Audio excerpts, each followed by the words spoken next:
छोटा भाई था, उसका नाम था प्रसेन। प्रसेन ने अपने बड़े भाई सत्यराजित से कहा कि भैया, ये द्वारकाधीश के ये मंत्री आदि आपको बार बार परेशान करते हैं, एक काम करो, हम जा रहे हैं जंगल में शिकार खेलने, ये मणि आप हमको दे दो, नहीं तो ये सब मंत्री लोग आएंगे और तुमको बहला फुसला करके ये मणि छीन ले जाएंगे। तो अपने छोटे भाई की बात मान करके वो मणि दे दी। महाराज वो घोड़े पे सवार होकर के उस मणि को लेकर के वो जंगल में चला गया शिकार खेलने। महाराज घूमता रहा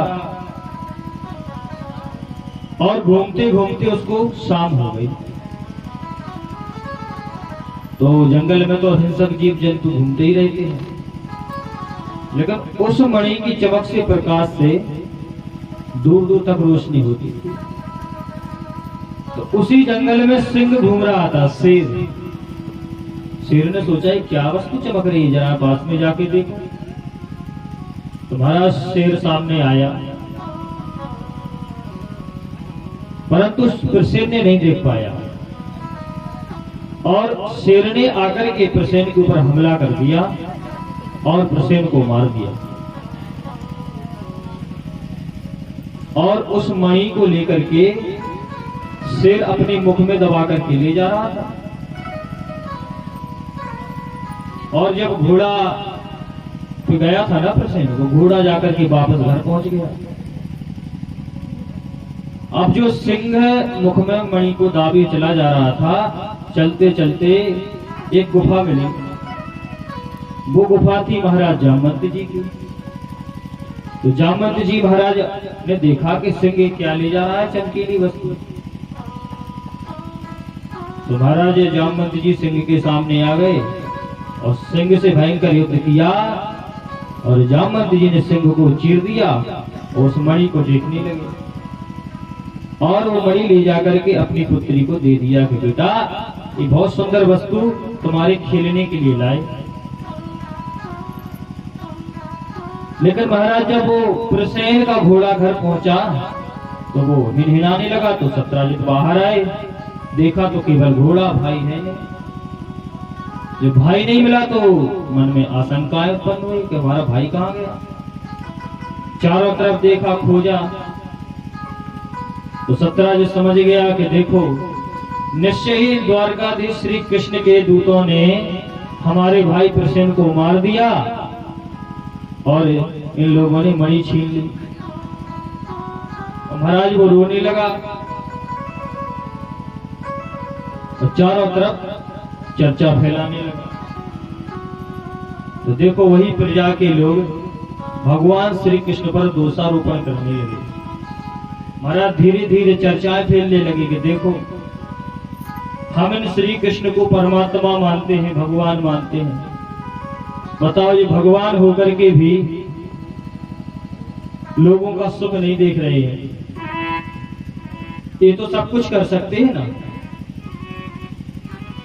परंतु बताओ, बेचारे सत्यराजित को मणि प्राप्त हुई सूर्य भगवान से। बताओ, उसके छोटे भाई प्रसेन को मरवा करके वो मणि रख लिया अपने पास। महाराज चारों तरफ चर्चाएं फैलने लगी तो ये सूचना भगवान श्री कृष्ण के पास पहुंची। अक्रूरादि ने बताया, बोले प्रभु आप जानते हो आपकी प्रजा किसी समय पहले क्या सोचती थी और आज के समय में आपके बारे में क्या सोच रही है। तो बताया, सारी बात सुना दी। बोले प्रभु, लोग आपका उपहास कर रहे हैं और आपके बारे में बुराई कर रहे हैं कि देखिए, द्वारकाधीश को श्री कृष्ण को दूसरों का सुख नहीं देखा गया, इसलिए उसके भाई प्रसेन को मरवा दिया और मणि अपने पास रख ली। तो ये सुना दाऊजी भैया ने। महाराज तो क्रोध के मारे तमतमा उठी और गदा उठाया और बोले, मैं सत्यराजित को जाकर के दंडित करूंगा। वो गदा लेकर के चलने लगे तो श्री कृष्ण ने हाथ पकड़ लिया। बोले भैया जानते हो, बोले मारने कूटने से कुछ नहीं होता है। अगर तुम मारोगे कूटोगे तो फिर प्रजा और पक्का दोषारोपण करेगी। तब बोले क्या करें हम, प्रजा का इतना दुस्साहस, कि हमारे विरुद्ध अनर्गल बातें सोचे। बोले भैया दोष हमारे ऊपर लगा है, परंतु हमने किया नहीं, केवल दोष लग गया। और इस दोष को हम दूर करेंगे। आप तो हमारे साथ रहो, कुछ मत बोलना किसी से। अगर आप मारोगे कूटोगे तब तो प्रजा का मुंह बंद नहीं कर पाओगे। आप किस किस को मारोगे? दाऊ भैया को शांत किया, कुछ मंत्री आदि गणों को लिया और सत्राजित को जो लोग उनके साथ में थे उन लोगों को लिया। सत्राजित की ओर से जो भी सेवक थे उन्होंने बताया कि जंगल में प्रसेन जी मरी हुई मिली, कहीं तरकस मिला, कहीं धनुष मिला। तो उन सेवकों ने जाकर के उस जंगलों में स्थान बताया कि प्रसेन जी इस जगह मरी हुई मिली। श्री कृष्ण चारों तरफ निहारने लगे तो उनकी दृष्टि पहुंची और सात्विकी आदि जो अक्रूर आदि थे तो कहा, देखो अक्रूर जी, इस सामने देख रहे हो सिंह के पंजों के निशान। तो लोगों ने बड़े गौर से देखा, बोले हाँ प्रभु, सिंह के पंजों के निशान तो हैं।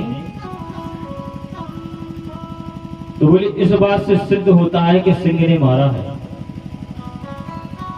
बोले प्रभु बिल्कुल, जब सामने आप सबूत देख रहे हो तो निश्चय ही। आप बोले हमको मणि ढूंढना है।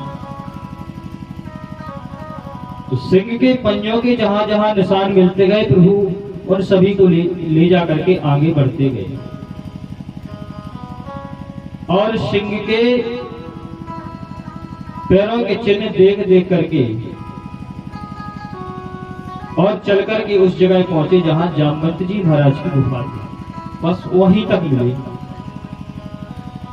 तो श्री कृष्ण ने कहा कि इससे आगे नहीं दिखाई पड़ रहे, तो लगता है कि सिंह इस गुफा में ही होगा।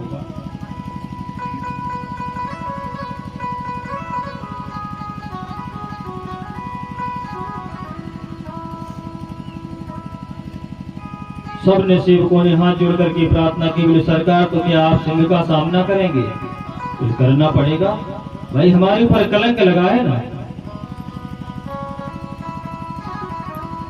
हाथ जोड़ने लगे, बोले नहीं प्रभु, सिंह का सामना कौन करे, आपको मार देगा। भले ही कुछ भी हो, मुझे अपना कलंक धोने के लिए जाना पड़ेगा। बोले आप लोग हमारा इंतजार करो।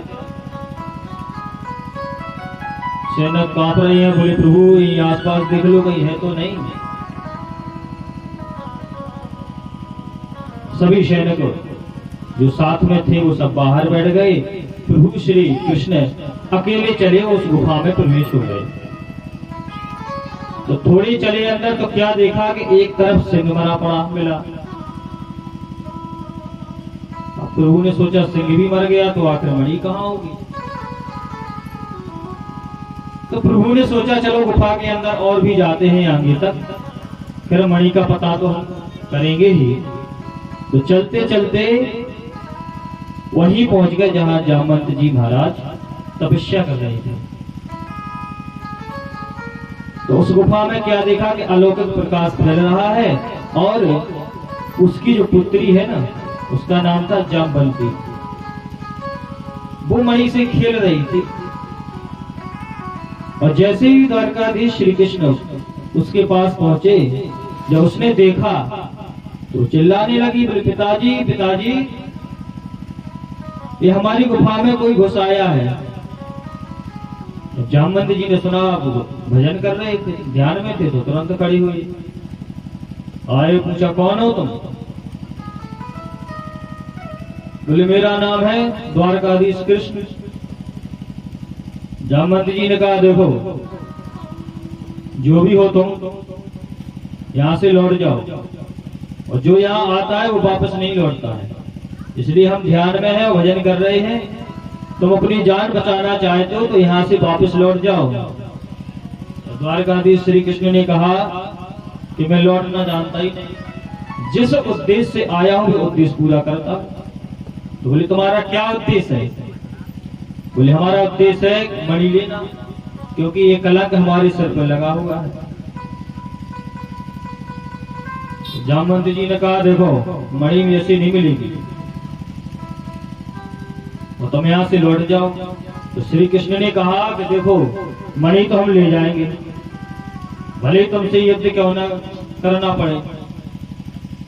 जामवंत जी ने छाती ठोक कर कहा अच्छा हमसे युद्ध करोगे, जानते हो बड़े बड़े राजा भी जीत पाए हमसे, एक मुक्के में लंकापति रावण बेहोश हो गया था, तुझे में इतना साहस है कि तू जामवंत से लड़ सकेगा, इसलिए भाग जाओ।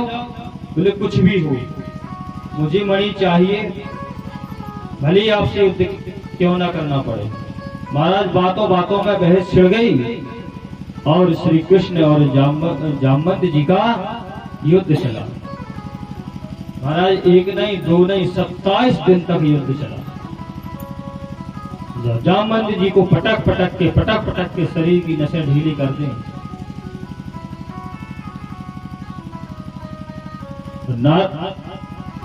मेरे प्रभु ने जामवंत जी को जैसे उठाया और सीधा पटक दिया पीठ की भाग,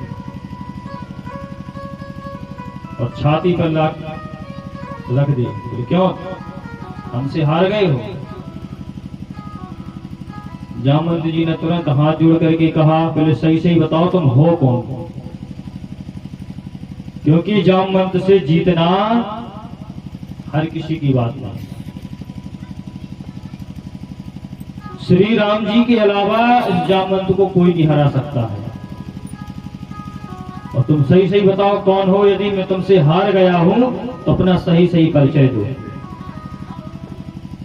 तो श्री कृष्ण हंसने लगे, कहा मैं वही हूं द्वारकाधीश कृष्ण। नहीं बोले सही बताओ।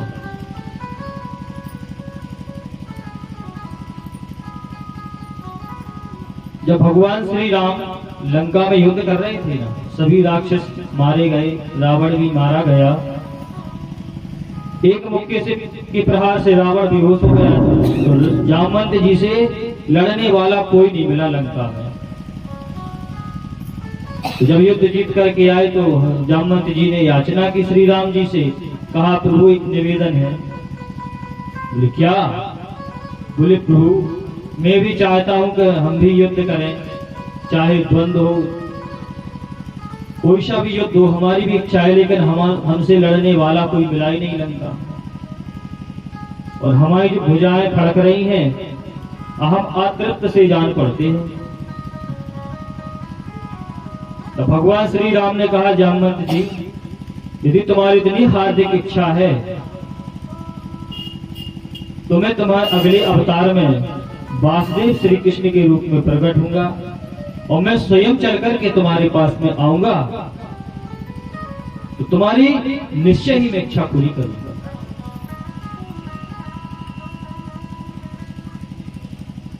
तो श्री कृष्ण ने कहा जामवंत जी से, जामवंत जी जो मैंने वरदान दिया था कि वासुदेव कृष्ण बन के आऊंगा, मैं वही हूं। महाराज जामवंत जी महाराज साष्टांग लेट गए चरणों में। बोले प्रभु बहुत प्रतीक्षा कराई आपने, मैं कई सालों से आपकी प्रतीक्षा कर रहा हूं दर्शन के लिए। सरकार एक निवेदन है हमारा, छवि दिखा दीजिए आप राम रूप की। तो जामवंत जी महाराज को श्री कृष्ण ने त्रेता युग की श्री राम जी का दर्शन कराया। बोले प्रभु इस दास की एक इच्छा और पूरी कर दो। बोले क्या? बोले हमारी इच्छा है प्रभु का हमारी कन्या के योग्य कोई वर नहीं मिला है, इसलिए प्रभु हम चाहते हैं कि आप हमारे दामाद बन जाओ और जो मणि हमने अपनी बेटी को दी वही मणि दहेज में ले जाओ। तथास्तु। अपनी बिटिया जामवंती का हाथ श्री कृष्ण के हाथों में रख दिया और दहेज के रूप में वो मणि सौंप दी। अब महाराज जी गुफा के बाहर बैठे हुए थे ना लोग, कितने दिन इंतजार कर सकते? एक दिन, 2 दिन, ज्यादा से ज्यादा 3 दिन। अब बेचारे वो हताश होकर के चले गए, किसी की हिम्मत नहीं पड़ी गुफा में घुसने की। तो महाराज द्वारका पहुंच करके सब शोकन मग्न थे कि श्री कृष्ण पता नहीं कहाँ खो गए हैं गुफा में, क्या हुआ होगा सिंह के साथ में। सिंह ने मार दिया कि हमारे प्रभु रास्ता भूल गए, सब शोक वगैरह बैठे हुए। श्री कृष्ण रथ में सवार होकर के और उस मणि और जामवंती को लेकर के जैसी द्वारका पधारे और जोर का पंचजन्य शंख बजाया, तो जो शोकन वगैरह बैठे थे सब बाहर निकल कर आए, बोले ये तो श्री कृष्ण का शंख है। महाराज सभी लोगों का खुशी का ठिकाना नहीं रहा, पुष्पों की वर्षा करने लगे और विधि विधान से द्वारकाधीश का विवाह जामवंती के साथ में संपन्न किया। महाराज जो भी मंत्री संतरी गण थे कहा, भैया देखो ये मणि हम ले आए हैं और हमारे सामने सबूत जामवंती है, इनके पिता जामवंत जी के पास में थे। महाराज सबको ले जा करके वो मणि सत्राजित को सौंप दो। और श्री कृष्ण लौट करके आए तो महाराज देखो समाज के लोगों को पता नहीं चलता कि 1 मिनट में हवा कब बदल जाए। जो श्री कृष्ण पर दोषारोपण कर रहे थे, अब वही जनता के याद में सत्राजित को गाली देने लगे। अरे मूर्ख, हमारे राजा पर दोषारोपण कर रहा था, हमारे मालिक पर तो चोरी का आरोप लगा रहा था। महाराज संसार के लोगों ने इतनी गालियां दी सत्राजित को, उसका जीना हराम कर दिया। एक दिन महाराज बड़ा लज्जित होकर के मणि लेकर के आया, हाथ जोड़ करके प्रार्थना की, बोले सरकार इस मणि लायक हम नहीं है, आप ही हैं, जो आप इसे रख लो। भगवान ने मना किया, बोले नहीं हम नहीं रखेंगे इस मणि को। अपनी पुत्री को भी लेकर के आया सत्यभामा को और निवेदन किया कि प्रभु आप हमारे दामाद बन जाएं और हमारी बेटी से विवाह कर लें। तो श्री कृष्ण ने कहा कि मैं बेटी से विवाह तो कर लूंगा, परंतु ये मणि आप अपनी वापस ले जाओ, इससे जो सोना आदि निकलेगा नहीं वो आप हमारे राजकोष में जमा करवाते रहना और मणि अपने पास रखिए। इस प्रकार से भगवान द्वारकाधीश के तीसरा विवाह सत्यभामा के साथ में संपन्न हुआ। बोले भक्तिवत्सल भगवान की जय। आइए एक भजन और आगे की ओर कथा की तरफ बढ़ते हैं। एक बार बोल दीजिए प्रेम से, राधे राधे। बोले वृंदावन में हरिलाल की। एक अर्ज मेरी सुन लो, दिलदारू है कन्हैया। एक अर्ज मेरी सुन लो, दिलदारू है कन्हैया।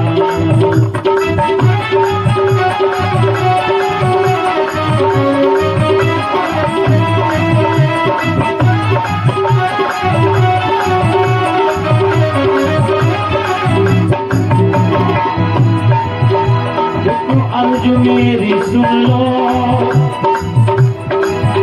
एक अर्ज मेरी सुन लो, दिलदार है कन्हैया। एक अर्ज मेरी सुन लो, दिलदार है कन्हैया।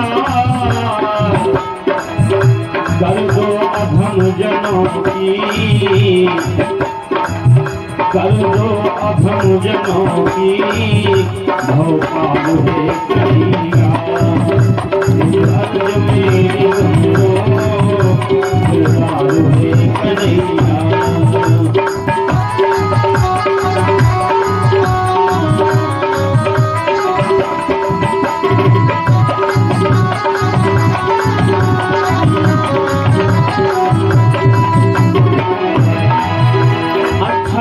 या बुरा हूँ बर्दाश्त तुम्हारा हूँ। अच्छा हूँ या बुरा हूँ बर्दाश्त तुम्हारा हूँ। जीवन का मेरे तुमको, जीवन के मेरा तुमको, जीवन का मेरे तुमको है भालू है कन्हैया। अर्ज मेरी सुन लो, दिलदारू है कन्हैया।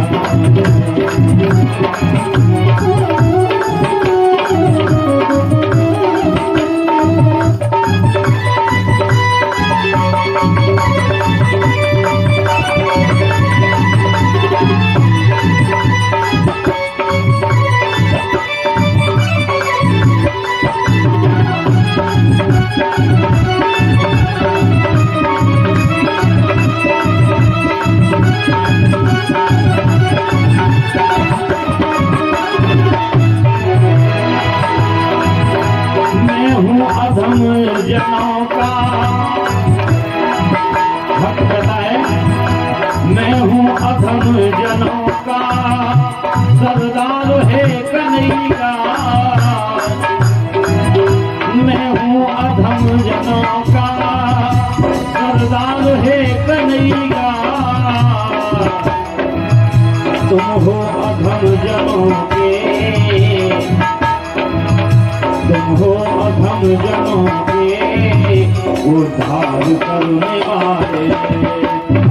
अर्ज मेरी सुनो, उद्धार है कन्हैया। अर्ज मेरी सुनो, उद्धार है कन्हैया।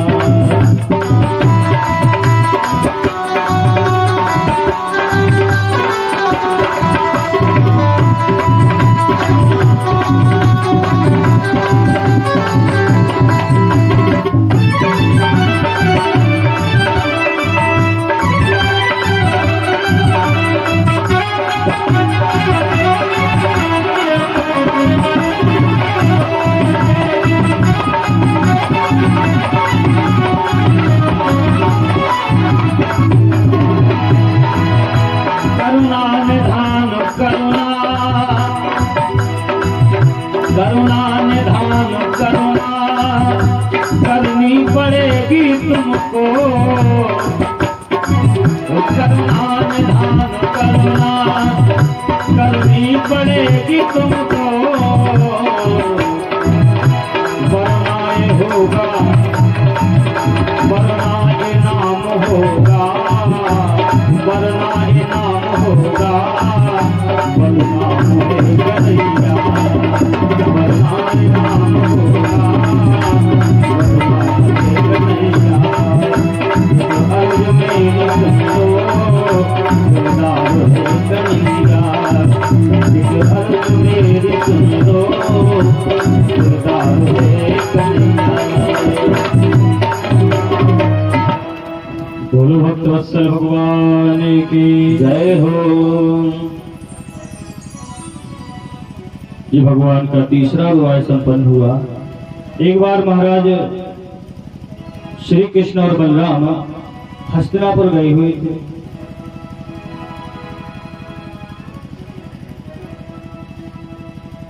और जब श्री कृष्ण बलराम को ये सूचना मिली कि पांडवों को जलाने के लिए लाक्षागृह आदि भवन का निर्माण किया गया और उसमें आग लगवा दी, लेकिन प्रभु के जो शरण में वो भला उन्हें कौन मार सकता है।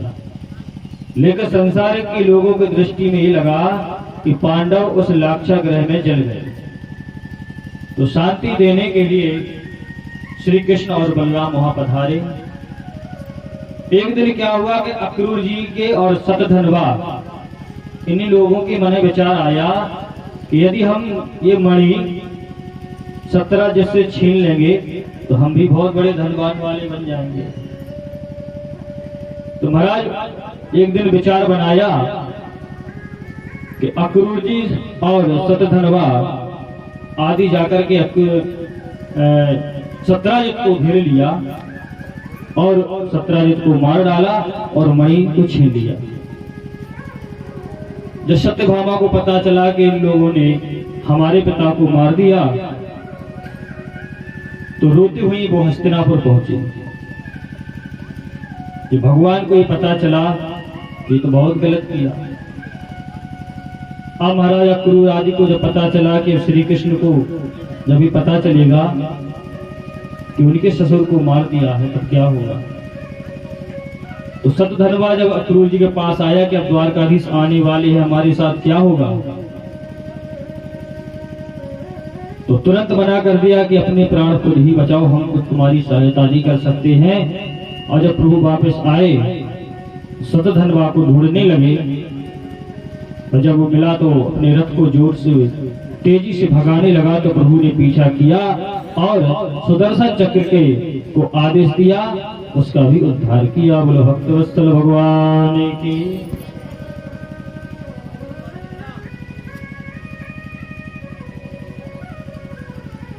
एक दिन भगवान श्री कृष्ण और अर्जुन घूमने के लिए निकले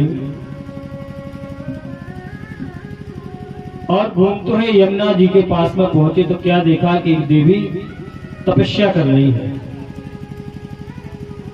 और श्री कृष्ण ने कहा अर्जुन से कि अर्जुन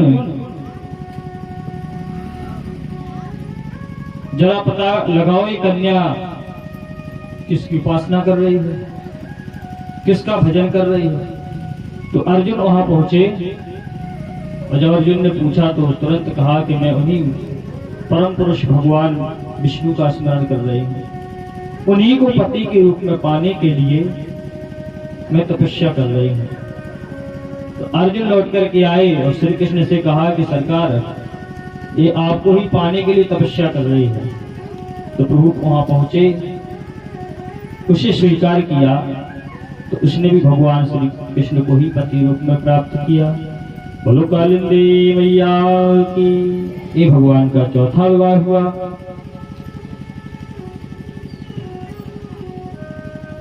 एक